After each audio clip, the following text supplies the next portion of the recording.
What happens when the super rich are this selfish? It isn't pretty. Throughout much of the Western world's history, the wealthiest have been viewed in their communities as a potentially unfavorable presence, and they have attempted to allay this sentiment by using their riches to support their societies in times of crises like plagues, famines, or wars. This symbiotic relationship no longer exists. Today's rich, their wealth largely preserved through the Great Recession and the COVID-19 pandemic, have opposed reforms aimed at tapping their resources to fund mitigation policies of all kinds. This is a historically exceptional development. Helping foot the bill of major crises has long been the main social function attributed to the rich by Western culture. In the past, when the wealthiest have been perceived to be insensitive to the plight, what happens when the super rich are this selfish? It isn't pretty. Throughout much of the Western world's history, the wealthiest have been viewed in their communities as a potentially unfavorable presence, and they have attempted to allay this sentiment by using their riches to support their societies in times of crises like plagues, famines, or wars. This symbiotic relationship no longer exists. Today's rich, their wealth largely preserved through the Great Recession and the COVID-19 pandemic, have opposed reforms aimed at tapping their resources to fund mitigation policies of all kinds. This is a historically exceptional development. Helping foot the bill of major crises has long been the main social function attributed to the rich by Western culture. In the past, when the wealthiest have been perceived to be insensitive to the plight of the masses, and especially when they have appeared to be profiteering from such plights, or have simply been suspected of doing so. Society has become unstable, leading to riots, open revolts, and anti-rich violence. This history has the unpleasant feature of repeating itself. We would do well to consider recent developments, including legislators' inability to increase taxes on the rich, from a long-term perspective. Let us begin with the consideration that the presence of very rich, or even super-rich, individuals has always been somewhat troubling for Western societies. Medieval theologians regarded the rich as sinners and thought that the building of large fortunes should have been discouraged. At the very least, the rich were expected not to appear to be wealthy and to provide generous bequests to charitable institutions to the benefit of their souls. But with time, as new economic opportunities in trade and in finance led to the accumulation of fortunes of unprecedented size, the increased presence of extremely wealthy individuals within the community could no longer be dismissed as an anomaly. From the 15th century, and beginning with the most economically developed areas of Europe such as central northern Italy, the rich were assigned a specific social role to act as private reserves of money into which the community could tap in times of dire need. Nobody made this point better than the Tuscan humanist Poggio Bracciolini. In his treatise De Avaritia, on avarice, completed in 1428, he argued that cities that follow the tradition of instituting public granaries to build up food reserves should also be well provided of many greedy individuals, in order to constitute a kind of private barn of money able to be of assistance to everybody. There is abundant historical evidence that for centuries, across the West, the rich have dutifully fulfilled their role of barns of money in a variety of ways, which included accepting to pay exceptional taxes during crises or to provide loans to governments.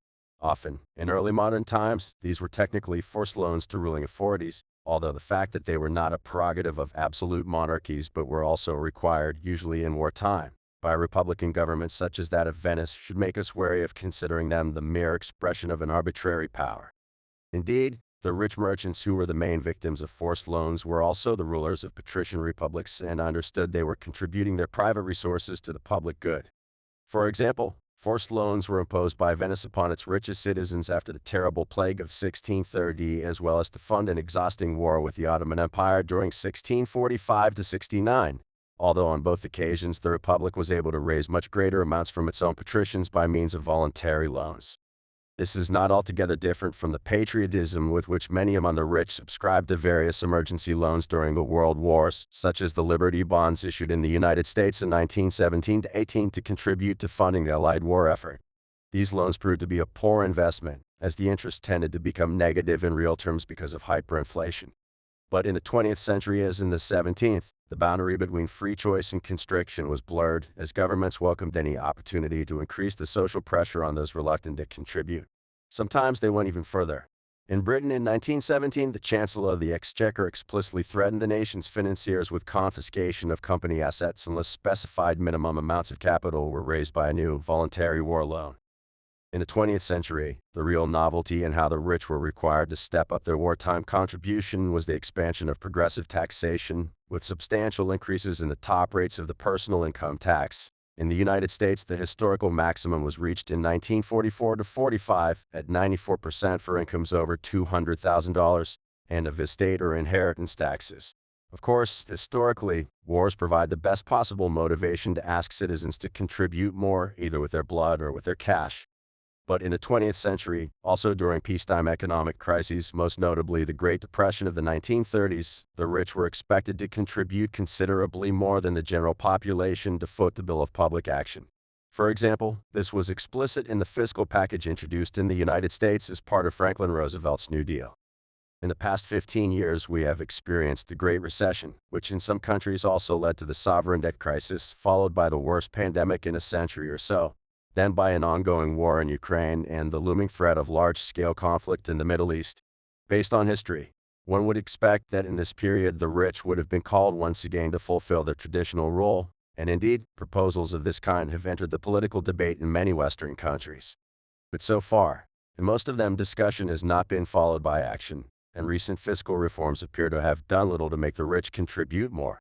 Recent surveys of fiscal reforms by European countries in the wake of the COVID-19 pandemic show that increases in the top rates of the personal income tax, or, where they exist, of wealth taxes have been rare and modest. In the United States, proposals by the Biden administration to increase taxation for the richest, such as the billionaire minimum income tax, have repeatedly failed to gather sufficient political support. This is troubling, because the rich have stopped fulfilling the social role that has been their own for many centuries, making their position in society somewhat unclear. Related to this, we should also consider whether the exceptional resilience of the rich to recent crises has been obtained in such a way as to make society as a whole less resilient for the rich. Protecting their fortunes from crises also involves protecting them from extra taxation, thus stripping public institutions of resources that could have been used for stronger mitigation policies, including those aimed at abating the sufferings, economic or otherwise, of the poorer strata. To some degree, governments compensated for this by expanding the public debt, which raises the question of who will repay it. Given the fact that many Western fiscal systems do not burden their wealthy to the same degree they once did, it seems probable that the bill for the COVID-19 crisis will weigh on the shoulders of the rich to an extremely low degree relative to the burden during past crises. How could this be, since the public debate across Western countries strongly suggests that in perfect continuity with history? Many, including a part of the rich, as shown by the In Tax We Trust campaign, considered it rather natural to ask the affluent to contribute more in these exceptional times. Another cultural constant in the history of the West is the widespread suspicion that if the richest components of society become involved directly in politics, they can exert an outsized influence on the political debate. This was clear in the Middle Ages, when across Europe many Republican city governments tried to prohibit the richest families from gaining access to top public offices. And in the modern age, this suspicion resurfaced regularly. Think of the debate about the growing concentration of economic and financial power in the United States in the first decades of the 20th century, leading to, largely bipartisan, worries that a few super-rich individuals might have determined the national politics as well. But today, in many Western countries, the political involvement of the very affluent is basically taken for granted, and in some of them, super-rich individuals have even become presidents or prime ministers. Silvio Berlusconi, who was first elected Prime Minister of Italy in 1994, is an early case. Perhaps the recent attempts to make the rich contribute more during crises have been exceptionally unsuccessful because the rich themselves are so exceptionally well positioned to influence policy making. After all, as affirmed by many of the